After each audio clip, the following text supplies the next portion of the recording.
प्रेरितों के काम अध्याय 11 वचन 26 से हम पढ़ेंगे और यहां पर लिखा है, हम पढ़ते हैं कि चेले। अब चेलों का मतलब है कि मसीही के पीछे चलने वाले या सीखने वाला। लिखा है और चेले सबसे पहले अंताकिया में ही मसीही कहलाए। अब पौलुस और सिलास अंताकिया में थे और कुछ महीनों से सुसमाचार का प्रचार कर रहे थे। वो लोगों के बीच जाके आराधनाएं करते थे, प्रचार करते थे। सैकड़ों लोग उनके द्वारा परमेश्वर यीशु मसीह को स्वीकार कर रहे थे और उन्होंने कलीसियाओं को स्थापित किया और उस क्षेत्र के बाकी लोग उन्हें मसीही कहने लगे, मसीही के पीछे चलने वाले, मसीह यीशु के चेले, मसीही। और यही सबसे पहले यह शब्द इस्तेमाल किया गया था, यीशु मसीह के पीछे चलने वाले। और आज रात जिस विषय पर मैं बात करने वाला हूं वो ये है कि हमें मसीही जीवन कैसे जीना चाहिए। हमें मसीही जीवन कैसे जीना चाहिए। कुछ साल पहले मैंने एक लड़की के बारे में सुना था जिसके दिल में यह बड़ी इच्छा थी कि वह म्यूजिक को बजाना सीखे और उसके अंदर संगीत की योग्यता थी। लेकिन 20 साल बाद उसके पड़ोसियों को उसके गीत को, संगीत को झेलना पड़ा। क्यों? क्योंकि उसने सारे संगीत को खराब कर दिया था। अब असल में हुआ क्या था, उसने अपनी 5 उंगलों से अभ्यास करके कभी भी संघर्ष नहीं किया और ना म्यूजिक सीख पाई। उसने संगीत सीखने को नजरअंदाज कर दिया था। अब आप में से बहुत से ऐसे लोग हैं जिनके अंदर मसीही जीवन जीने की बड़ी इच्छा है। आप मसीह होना चाहते हैं और अच्छे से मसीही जीवन जीना चाहते हैं, लेकिन आपने कभी नहीं सीखा कि मसीही जीवन जिया कैसे जाता है। अब आपको कहा तो गया है कि आपको मसीही होना चाहिए, आपको कहा तो गया है कि आपको मसीही जीवन जीना चाहिए, लेकिन नहीं सिखाया गया कि कैसे। मैंने एक औरत के बारे में सुना था जिसने कहा कि हमारा पास्टर बहुत ही अच्छा है, हमारा पास्टर बहुत अच्छा है, उसकी सेवकाई बहुत बढ़िया है और हम सब उसे बहुत प्यार करते हैं। लेकिन मैं पूरे जीवन में यह समझ नहीं पाई कि वह चाहते क्या है कि हम करें। और आज रात मैं चाहता हूं कि आप बड़े ध्यान से सुने कि हमें मसीही जीवन कैसे जीना चाहिए। लेकिन सबसे पहले मैं चाहता हूं कि हम ये जानें कि एक मसीही है कौन। यीशु मसीह के पीछे चलने वाला असल में है कौन। बहुत से लोग हैं जो ये विचार करते हैं कि अगर आप एक मसीही देश में पैदा हुए हैं तो आप मसीही हैं, कि अगर आपके मां बाप मसीही हैं तो आप ऑटोमेटिकली मसीही हैं। लेकिन बाइबल कहती है कि मसीहत आपको विरासत में नहीं मिलती है। ये लहू और मांस या मनुष्य की इच्छा से नहीं है। ध्यान से सुनिए मुझे, आप ऐसा कुछ भी नहीं कर सकते हैं कि जिससे आप ऑटोमेटिकली अपने आप में परमेश्वर के राज्य के अधिकारी बन जाएं। आप चर्च जा सकते हैं, आप एक अच्छा जीवन गुजार सकते हैं, आप एक अच्छे भले इंसान बन के रह सकते हैं, लेकिन यह सब आपको मसीही नहीं बनाता है। आपके अंदर मसीही जीवन के सारे चरित्र हो सकते हैं, लेकिन यह भी आपको मसीही नहीं बनाता है। अमेरिका के अंदर बहुत से लोग हैं जो अपने आप को मसीही कहते हैं, लेकिन अगर उन्हें बाइबल के आधार से देखा जाए तो वह मसीही बिल्कुल भी नहीं है। वह नए सिरे से पैदा नहीं हुए हैं, उन्होंने मसीह को अपने दिल में ग्रहण नहीं किया है। अगर उनका देहांत हो जाता है तो वह स्वर्ग में कभी नहीं जाएंगे। अब मसीही वो है जो व्यक्तिगत रूप में प्रभु यीशु को जानता है और उसके साथ उसका संबंध है। मसीही वो है जिसने फैसला किया है मसीह को अपने जीवन में लेने का और उसके पीछे चलने का, चाहे कुछ भी हो। आपने उसे स्वीकार किया है, आपने अपना जीवन उसे समर्पित कर दिया है। अब सबसे पहली बात कि मसीह वो है जिसने चुनाव किया है, फैसला किया है। आपने फैसला किया है जीवित खुदा को अपने जीवन में लेने का। आपने मसीह यीशु को अपने जीवन में स्वीकार किया है और ये पहला कदम है मसीही में आने का। क्या आपके साथ ऐसा हुआ है? क्या आपके जीवन में कभी ऐसा समय आया है जब आपने पश्चाताप किया है, जब आपने ये माना है कि आप गुनहगार हैं, जब आपने कहा है कि खुदा मैं अपने गुनाहों से मुड़ने के लिए तैयार हूं, और फिर विश्वास के साथ आपने प्रभु यीशु को अपने जीवन में उद्धारकर्ता स्वीकार किया? और ये है स्टार्टिंग पॉइंट। बहुत से लोग हैं जो मसीही जीवन जीने की कोशिश कर रहे हैं, लेकिन मसीह उनके दिल में नहीं है, क्योंकि मसीह वो है जिसके अंदर प्रभु यीशु मसीह वास करते हैं। जिस वक्त आप प्रभु यीशु मसीह को स्वीकार करते हैं उस समय आपको पवित्र आत्मा मिलता है जो आपको एक नया स्वभाव देता है, नया जीवन देता है, और फिर आपको मिलती है ताकत मसीही जीवन जीने के लिए। अब कोई भी मसीही जीवन नहीं जी सकता है जब तक वह क्रूस के पास नहीं आया है और प्रभु यीशु को स्वीकार नहीं किया है। मसीही सलीब पर हमारे लिए बलिदान हुआ, उसने अपना लहू हमारी खातिर दिया, और अब आपको आना है और उस लहू को, यीशु मसीह को स्वीकार करना अपने जीवन में। और अपनी इच्छा से कहना है कि हाँ, मैं अपनी इच्छा से यीशु मसीह को स्वीकार करूंगा, मैं अपना जीवन यीशु मसीह को दूंगा। और फिर इसके बाद कुछ और होना आपके जीवन में बहुत जरूरी है, और वो दूसरी बात है कि आपके जीवन में बदलाव आ जाएगा। बाइबल बताती है कि पुरानी बातें जाती रही, देखो सब नई हो गई हैं। एक बदलाव आपके जीवन में आना बहुत जरूरी है। आपके व्यवहार में बदलाव, परमेश्वर के प्रति आपके व्यवहार में बदलाव। सबसे ज्यादा आप परमेश्वर से प्यार करेंगे, पहला स्थान आप परमेश्वर को देंगे अपने जिंदगी के फैसलों में और चुनाव में। अपने प्रति आपके व्यवहार में बदलाव आना चाहिए। आपके जीवन में सबसे पहले स्वार्थ खत्म होगा। आप अब स्वार्थी नहीं रहेंगे। अब आप कुछ भी नहीं करेंगे सिर्फ अपने आप को खुश करने के लिए और अपने मतलब के लिए। अपने पड़ोसी के प्रति आपके व्यवहार में बदलाव आना चाहिए। अपने पड़ोसी को अपने सम्मान प्यार करना होगा, और इसलिए आपके जीवन में बदलाव होना बहुत जरूरी है। पुरानी बातें जाती रही, देखो सब नई हो गई हैं। और अगर आपके जीवन में बदलाव का कोई निशान नहीं है तो अच्छा होगा कि आप अपने जीवन को परखें कि क्या आप सच में मसीह है या नहीं। अगर आपका जीवन नहीं बदला है, अगर आपके जीवन से वो फल उत्पन्न नहीं हो रहे हैं जो आपके जीवन में होने चाहिए थे पवित्र आत्मा मिलने से, तो भला होगा कि आप विचार करें कि आपने सच में मसीह को पाया है या नहीं, क्योंकि खुदा की संतान के अंदर बदलाव बहुत जरूरी है। प्रभु यीशु ने कहा कि उनके फलों से तुम उन्हें जान लोगे। उनके फलों से, ये फल क्या हैं? और पवित्र आत्मा के फल ये हैं, प्रेम, शांति, आनंद और ये सब। क्या आप मसीह जीवन जी रहे हैं? क्या आपने अपने आप को प्रभु यीशु मसीह को दे दिया है? क्या आपने प्रभु यीशु मसीह के साथ रिश्ता कायम कर लिया है? और क्या आपके जीने के तरीके में, आपके व्यवहार में कोई बदलाव आया है? और अगर नहीं, तो हो सकता है कि आप मसीही नहीं हैं। आप शायद सोचें कि आप मसीही हैं, लेकिन आप नहीं हैं, क्योंकि मसीह वो है जिसने प्रभु यीशु को अपने जीवन में स्वीकार किया है और एक बदलाव उसके जीवन में अब दिखाई देता है। अब तीसरी बात, मसीह वो है जिसने अपने जीवन में एक चुनौती को स्वीकार किया है। चुनौती प्रभु यीशु मसीह की, क्योंकि यीशु मसीह ने कहा है कि जो कोई मेरे पीछे होना चाहता है वह अपने आप का इनकार करे, अपनी सलीब उठाए और मेरे पीछे हो ले। प्रभु यीशु कहते हैं कि अगर आप मेरी चुनौती स्वीकार करने और मेरे लिए जीने के लिए तैयार नहीं हैं, तो आप मेरे चेले नहीं हो सकते हैं। जब कभी भी भीड़ यीशु के आसपास इकट्ठी होती थी और भीड़ बहुत बड़ी हो जाती थी, तो प्रभु यीशु कहते थे, एक मिनट रुकिए। वो कहते कि अगर आप मेरे पीछे होना चाहते तो आपको अपने आप का इनकार करना होगा, और एक ग्रुप छोड़ के चला जाता। और अगर फिर भी भीड़ ज्यादा होती तो वो फिर कहते कि अगर आप मेरे पीछे होना चाहते हैं तो अपनी क्रूस को उठाओ और हर रोज मेरे पीछे हो लो। और बचे हुए लोग ये सुन के भाग जाते थे, क्योंकि वह सलीब उठाने के लिए तैयार नहीं थे, वो फांसी के फंदे को चूमने के लिए तैयार नहीं थे। और प्रभु यीशु कहते थे कि अगर आपको मेरे पीछे चलना है तो आपको इस सलीब को उठाना होगा, फांसी के फंदे को अपने गले में लेकर चलना होगा, एक कफन सर पे बांध के चलना होगा। और बहुत लोग ये सब करने के लिए तैयार नहीं हैं। बहुत से लोग सुसमाचार के लिए खड़े होने के लिए तैयार नहीं हैं। आज रात मैं आपसे पूछना चाहता हूं, क्या आपको यकीन है कि आप मसीही हैं? क्या आपको विश्वास है कि आपके गुनाह माफ हो गए हैं? क्या आपको विश्वास है कि अगर आप मर गए तो आप स्वर्ग में जाएंगे? क्या आप खुदा से मिलने के लिए तैयार हैं? सारी बातों का निचोड़ मैं आपसे फिर पूछना चाहता हूं कि क्या आप मसीही हैं? क्या इसका आपको पक्का विश्वास है? देर मत करिए, आज रात अपना जीवन प्रभु यीशु मसीह को दें। ठीक है, इसे कहते हैं मसीही। मसीही आपके जीवन में रह रहा है और व्यक्तिगत रूप में उसका अनुभव करना, और जिसके जीवन में बदलाव है वो मसीही है। लेकिन मसीही जीवन कैसे जीना चाहिए, यह एक दूसरी बात है। मसीही जीवन कैसे जीना चाहिए, तो सुनिए मुझे। बाइबल कहती है कि जब आप यीशु मसीह को स्वीकार करते हैं तो आपकी उसके साथ शादी हो जाती है। वह दुल्हा है और हम उसकी दुल्हन हैं, और फिर शुरू होते हैं वह साल जब हम उसके लिए जीते हैं और उसके पीछे चलना शुरू करते हैं। और अगर आप बढ़ना चाहते हैं तो आपको कुछ आज्ञाओं का पालन करना होगा। मसीही में बढ़ने के लिए आप एक बच्चे की तरह बढ़ते हैं। बाइबल कहती है कि जब आप मसीह को स्वीकार करते हैं तो आप बिल्कुल एक बच्चे की तरह होते हैं। अब बिल्कुल एक बच्चे की तरह होते हैं, आप पले बड़े मसीही नहीं होते हैं। जब आप चर्च में जाते हैं मसीह को स्वीकार करने के बाद, तो हो सकता है कि कुछ विश्वासी वहां कहें कि पता नहीं यह बंदा लगातार आएगा भी कि नहीं।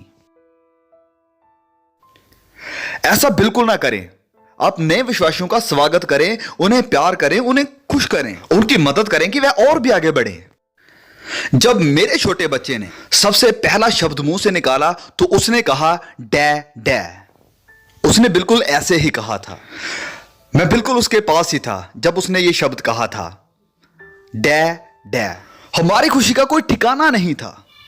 उसने बोलना सीख लिया था, डैड डैड। लेकिन मान लीजिए कि 20 साल बाद वह मेरे पास आता है और कहता है डैड डैड। इसका मतलब होगा कि कुछ गलत है। लेकिन आप में से बहुत लोग बिल्कुल ऐसे ही हैं।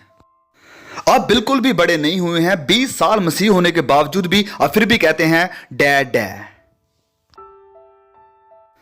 आप रुक गए हैं, आप आगे नहीं बढ़े हैं।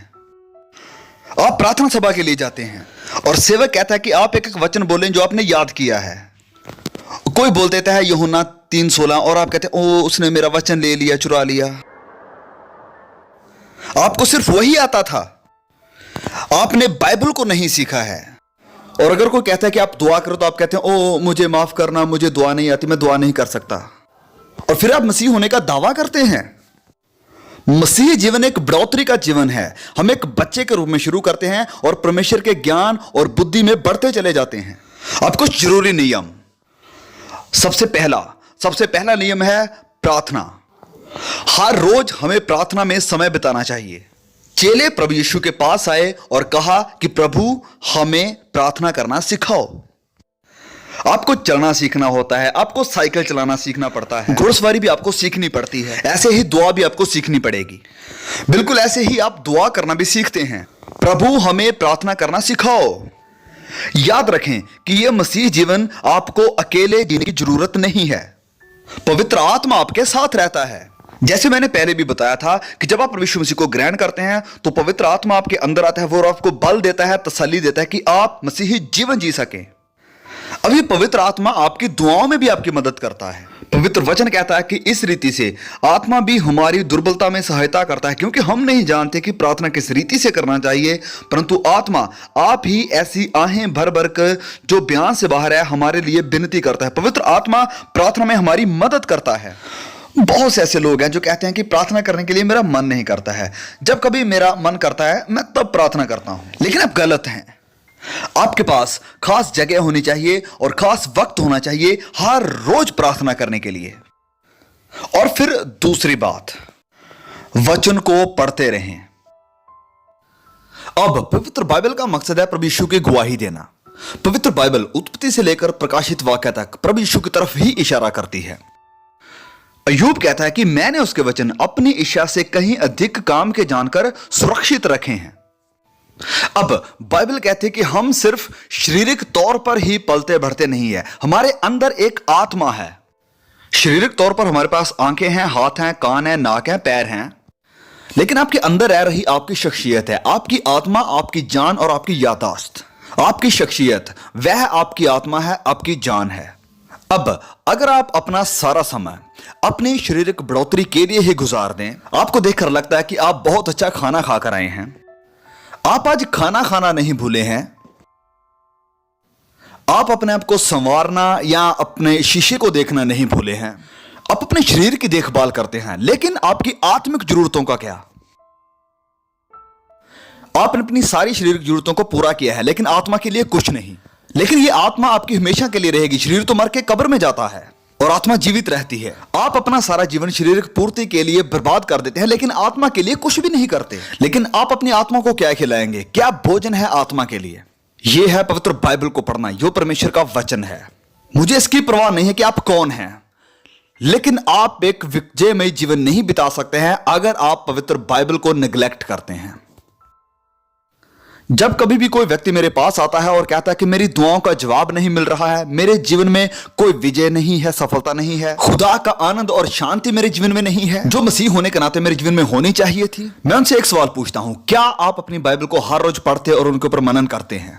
और उनका जवाब यह होता है, वे अपना सर झुकाएंगे और कहेंगे कि नहीं, ज्यादा नहीं। इस किताब में खुदा ने आपके लिए एक संदेश दिया है, पढ़िए इसे, समझिए इसे, मनन कीजिए इसके ऊपर। बाइबल को ऐसे पढ़िए, इसे आदर सत्कार के साथ पढ़िए। यह एक इंटरव्यू है खुदा के साथ। उम्मीद के साथ पढ़िए इसे इस उम्मीद के साथ पढ़िए कि इन वचनों के द्वारा खुदा आपके साथ बात करें। हो सकता है आप एक वचन पढ़ें, आप उसी एक वचन पर मनन करें। हो सकता है आप एक अध्याय पढ़ें, आप उसी एक अध्याय पर मनन करें। इस उम्मीद के साथ बाइबल को खोलें कि जब कभी भी आप इसे खोलते हैं, खुदा के पास आपके लिए कोई संदेश है, फिर आप इसे निर्भर होकर पढ़ें। पवित्र आत्मा की प्रेरणा से ये वचन लिखे गए हैं और पवित्र आत्मा ही इन वचनों को आपको समझा सकता है। इन वचनों के बारे में कई बार मेरे जीवन में भी ऐसा हुआ है कि जब मैं किसी वचन को नहीं समझ पाया और मैं अपने घुटनों पर आया और खुदा से कहा कि प्रभु मुझे इन वचनों का मतलब समझाइए, तो मैंने उन वचनों का मतलब अपने घुटनों पर पवित्र आत्मा की मदद से पा लिया। कुछ समय इन वचनों के साथ बिताएं। इसे ऐसे मत पढ़े कि बस ये हमारी एक ड्यूटी है, रीति रिवाज है, इसको पूरा कर लिया और बस मेरा काम हो गया और बाइबल बंद करके रख दी। समय दो इसे 15 मिनट, 20 मिनट, आधा घंटा, हर सुबह ये करिए। हर सुबह अपना कमरा छोड़ने से पहले या अपना घर छोड़ने से पहले आधा घंटा प्रार्थना करें, इन वचनों को पढ़ें, वचनों के ऊपर मनन करें और मैं आपको कहता हूं कि आपके दिन पूरी तरह बदल जाएंगे। आपके जीवन में आनंद होगा, आपके जीवन में खुशी होगी, आपके चेहरे पर एक स्माइल होगी, आपका पूरा जीवन बदल जाएगा, आपका व्यवहार बदल जाएगा अगर आप इस आदत को डाल लेते हैं कि हर सुबह आप वचनों को पढ़ें और प्रार्थना करें। और फिर अब तीसरी बात कि अगर आप मसीही जीवन जीना चाहते हैं तो आपके जीवन में अनुशासन यानी डिसिप्लिन का होना बहुत जरूरी है। मसीही जीवन एक अनुशासन का जीवन है। मसीही जीवन त्याग का और मुश्किलों का जीवन है। प्रभु यीशु ने कहा कि सकरा है वह मार्ग जो जीवन को पहुंचाता है। बाइबल हमें बताती है कि मसीही एक सिपाही है जिसे बहुत सारी मुश्किलों का सामना करना पड़ेगा। अच्छे सिपाही की नहीं मेरे साथ दुख उठा, पौलुस ने तीमुथियुस से कहा था। हमें अपने दिमाग को डिसिप्लिन करना पड़ेगा। जो चीजें हम पढ़ते हैं, जो चीजें हम सोचते हैं, हमें हर तरह के बुरे ख्याल को अपने जीवन से जब भी आता है उसी वक्त निकालना है। हमारा दिमाग डिसिप्लिन होना चाहिए ताकि हम किसी बुरी बेकार चीजों को ना पढ़ें। दिमाग को डिसिप्लिन करना हमारे आत्मिक जीवन को बढ़ाएगा। टीवी के ऊपर गलत प्रोग्राम या गलत चीजों को देखते हुए हम अपने समय को बर्बाद नहीं करते हैं। हम अपने मन को बेकार चीजों से नहीं भरते हैं। हमारा दिमाग डिसिप्लिन्ड है। हमारी जुबान भी अनुशासन में है। हमारा समय अनुशासन में है। हम समय को लाभदायक बनाते हैं क्योंकि हम जानते हैं कि दिन बुरे हैं। ये जो वक्त परमेश्वर ने हमें दिया है, जो समय खुदा ने हमें दिया है, इस समय को हम बर्बाद नहीं कर सकते क्योंकि ये कभी वापस नहीं आएगा। ये समय लौटकर कभी वापस नहीं आएगा। यह समय मसीह को समर्पित होना चाहिए। मेरा जीवन अनुशासन में होना चाहिए। ओ देखिए हमारे जीने के तरीके में कितना कम अनुशासन है, कितना कम अनुशासन है हमारे मसीही अनुभव में और मसीही जीवन में। और यही कारण है कि हजारों मसीही आज असफल हैं क्योंकि हमारे जीवन में डिसिप्लिन नहीं है। अब चौथी और आखिरी बात कि एक मसीही का काम है कि वह यीशु मसीह का गवाह बने। अब आप गवाह कैसे बनते हैं? आपके जीने का तरीका भी एक गवाही है। मुस्कुराहट, प्यार, नम्रता और भलाई करके आप यीशु के गवाह बनते हैं। अगर आप एक बदलाव वाला जीवन जीते हैं जिसमें प्रभु यीशु मसीह आपके अंदर रहता है और प्रभु यीशु मसीह आपके जीवन के जरिए से लोगों को दिखाई देंगे और लोग आपकी तरफ आकर्षित होंगे और पूछेंगे कि इसका रहस्य क्या है, और आप कहेंगे कि मैं प्रभु यीशु को जानता हूं, और तब आपके पास अवसर होगा कि आप उन्हें प्रभु यीशु के बारे में बताएं। अपने घर में गवाह बने, अपने काम में गवाह बने। हम काम में आलसी होने के लिए बुलाए नहीं गए हैं। पवित्र आत्मा की प्रेरणा से हमें यीशु के गवाह बनना है और अपने काम करने के तरीके से अपनी गवाही को जाहिर करना है। अगर आप किसी फैक्ट्री में काम करते हैं तो इसे ईमानदारी से करें, जैसे कि आप खुदा के लिए काम कर रहे हैं। आप किसी कंपनी के लिए या किसी यूनियन के लिए काम नहीं करते हैं, वरन आप काम करते हैं खुदा के लिए। अगर आप कर्मचारी हैं तो आप मसीह के लिए काम करते हैं, उसी के प्रति आप जिम्मेदार हैं अगर आप एक सच्चे मसीही हैं। बाइबल बताती है कि मसीही लोग यहां पर सिर्फ मुसाफिर हैं। हम प्रभु यीशु के राजदूत हैं।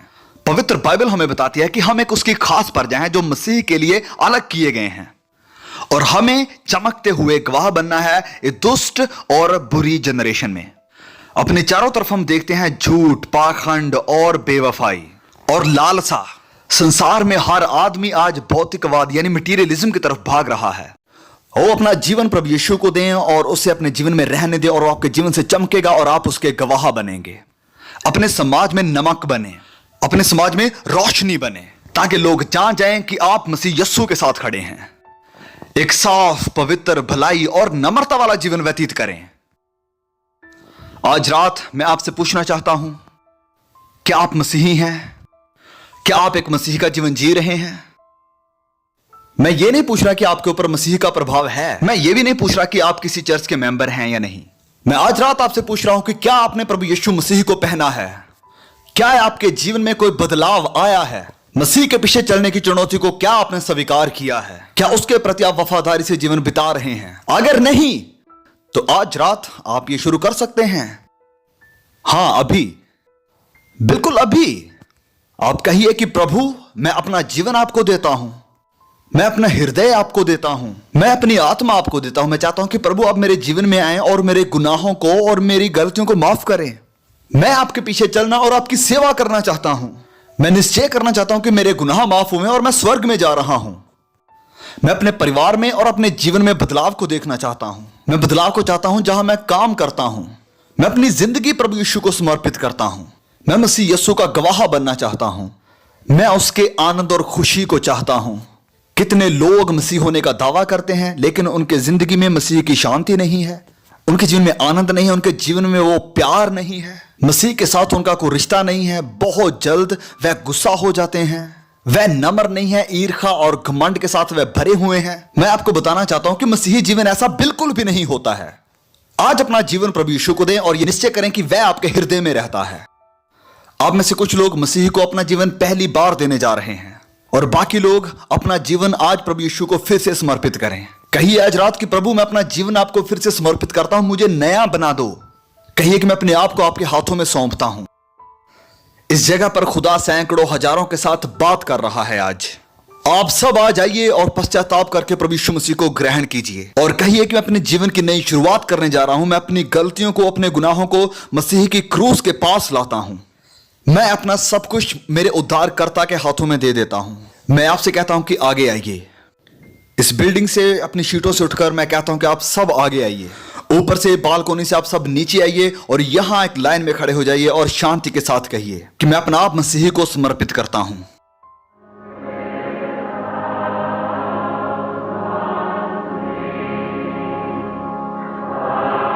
While these many people are coming here, bow your head. Say yes to Christ. Let him come into your life and make you a new person. And change the whole direction of your life. You can do it right now. God bless you.